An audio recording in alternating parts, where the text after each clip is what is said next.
Hi, my name's Emma Black. I am a circus performer, but also a producer. I am Steve Bowen. I'm from Albury, Wodonga, and I have been a full-time DJ / entertainer MC for 35 years. I am Marcella Scheuner. I'm 26 years old from a small town called Henton, New South Wales, and I have been doing circus for 18 years. I'm Michael Vitano. I am 36 years old and I'm an entertainer. I sing, I play saxophone. My name's Lindsay Webb. I'm a comedian, entertainer, actor. I've been doing comedy for 23 years. My name's Adam Dean. I'm a comedian magician. I've been performing for 25 years. My name is Krista Thompson, and I am the founder and performer for the Cover Girls. Yeah, I just don't know, what's my purpose? Yeah. It's been pretty hard trying to work through all of that. After that, I was like, my whole life is gone. And even now, still just sitting here. We lost 3 months worth of touring for 12 different companies on one day. And that's income for almost 50 performers. Jobs were getting cancelled, and I'm thinking, this is real, this is what you see in the movies, but it was for real. And I just couldn't grab it. It was just hard to believe. There's always been something. And this was not a case of, this part of the industry shut down, I can go and look for a job in that part of the industry. No. Not this time.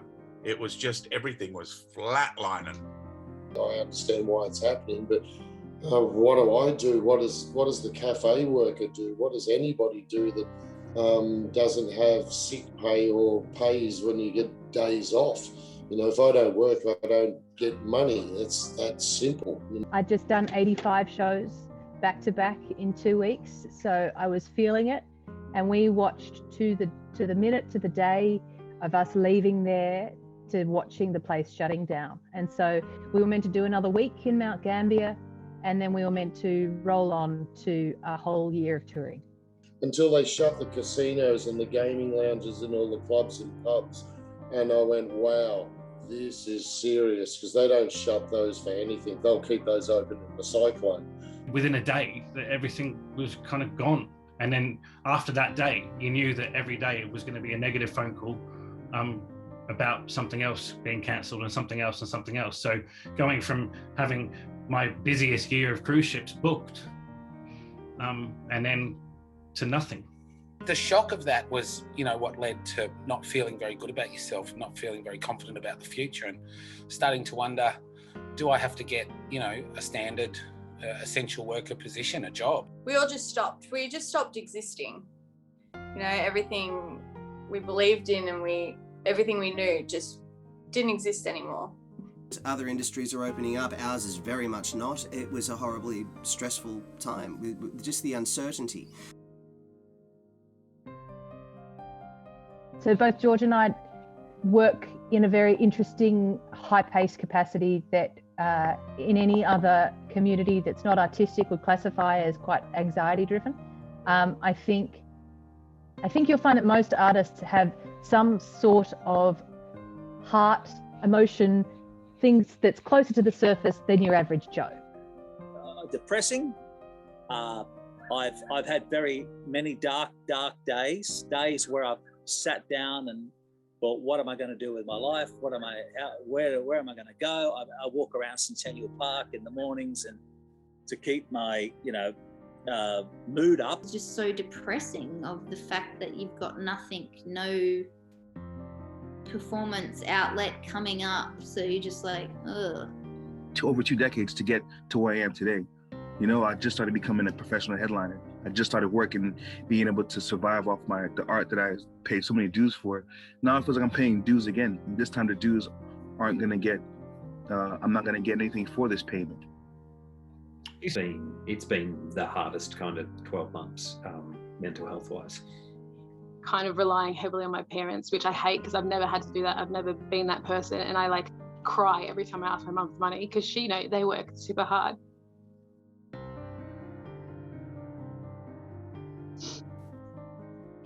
Every entertainer would have got a depression through of COVID in somewhat, in different levels. It'd be minimal depression or severe depression. I think we've heard, everyone would have heard in entertainment that we lost a few people from depression, people just couldn't handle it, and that's a pretty tough thing to go through. I think the challenging thing was at the end of March, they think that everything's back to normal, but really for our industry, people aren't confident to book and still having to wait for that time to actually earn that income. So it's not all, all back and all rosy, and, we don't get a regular weekly wage at this moment. Having all of your income stripped away in the space of, a few days it's a real shock to the system. It really is.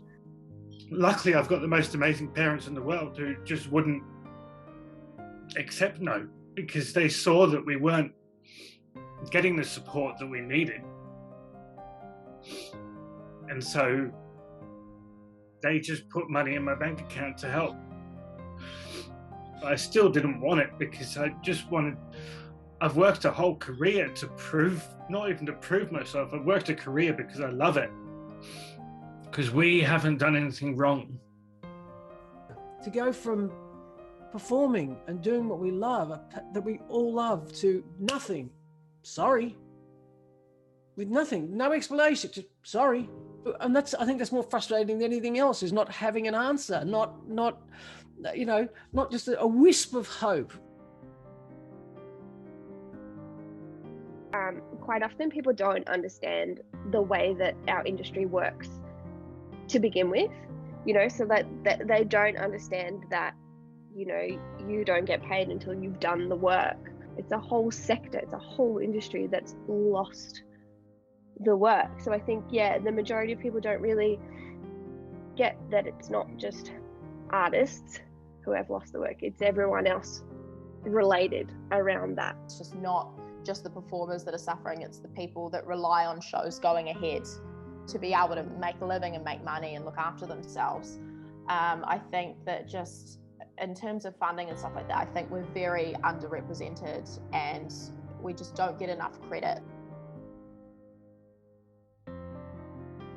We'll be right in a week or two, like everyone did. And then I went, we're not going to be right in a week or two. Yeah, I'm going to take it. And I pretty quickly just went, I don't feel bad anymore about taking that. I still think it's a bit ridiculous that JobKeeper just ended, like it didn't just keep going down or something like that, because the pay, there's definitely industries that still need help, like ours, obviously, but I'm sure there are others that I'm not thinking of because I'm in this one. And the way that people, every time there's a lockdown, people are like, oh no, the restaurants and the retail stores, and you're like, have you heard of Uber Eats? The restaurants will be fine. The retail stores, that sucks, but online ordering of things can still be done. There are other industries that will suffer more. Sports is an entertainment industry. That's what it is. They put bums on seats and they entertain. The big difference with sports is if there's nobody in the grandstands, as this week showed, they can still televise it and they still got a revenue stream. Sports makes them money, but entertainment doesn't, so to speak. So I'm not jealous. I'm happy for the people who are able to, feed their kids off of sports, but these are millionaires. The rich get richer, and the ones who are trying to get just, enough to get by are always screwed over. This is a typical story that's been going on for life. There's some double standards going on, which shouldn't be the case, because what it does is it fires everybody up. Because everyone just goes, well, if they're allowed to do that, why can't we do that? And so it creates this anger, and then people start arguing about it. And as if we haven't got enough stress on our plate already with everything that is going on, we've then got this, we're then arguing with people about what's right and what's wrong. Oh, yeah, but it's sport, we should be allowed to have sport. Well, it's entertainment, we should be able to have entertainment. And so it should be the same rule across the board. Artists are always the last to be thought of. they're not important, we don't do important things. But I want to challenge every single person out there to go through a lockdown or some harrowing time in their life without music, without Netflix, without newspapers, without books. Those are the artists that create those things. And yet we're the first to always be, please donate your services. The government needs to step up and look after the people that they go home to every night and put on when they turn on their televisions and radios. Life will only go back to normal if there are some protections put in place by government around, around income protections, and also around, whether it's event insurance or show insurance, these sorts of things that can kind of give some kind of a guarantee that if the rug is pulled out from under us, then, there's going to be things in place. And I think that without those sorts of things in place, no, it won't go back to normal. When they, a couple of years ago, combined the arts into the infrastructure and whatever, I think that just goes back to my point earlier, is that just a complete lack of understanding of the arts sector. And I think what we contribute to society and the community. I hope it does, but I think it'll be some time yet, and that makes me really sad.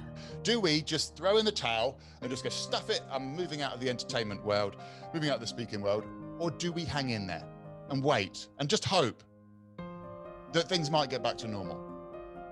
I want to hang in there because I love what I do.